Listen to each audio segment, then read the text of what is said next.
Cleaning teeth at the dentist typically involves several steps. Physical examination. The dentist or dental hygienist will examine your teeth and gums to assess their overall health and identify any areas of concern.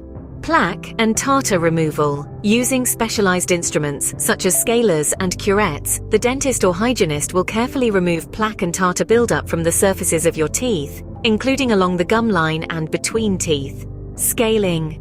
Scaling involves removing plaque and tartar from the tooth surfaces above and below the gum line. This helps prevent gum disease and promotes healthy gums. Polishing.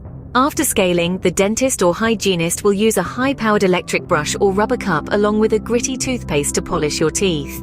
This removes surface stains and leaves your teeth feeling smooth and clean. Fluoride treatment optional. Some dental cleanings may include a fluoride treatment to strengthen tooth enamel and help prevent tooth decay. Flossing. The dentist or hygienist will floss between your teeth to remove any remaining plaque or debris and ensure thorough cleaning. Rinsing. You'll rinse your mouth to remove any leftover toothpaste, debris, or fluoride treatment. Throughout the cleaning process, the dentist or hygienist will provide guidance on proper oral hygiene practices, including brushing and flossing techniques, and may recommend additional treatments or follow-up appointments based on their findings.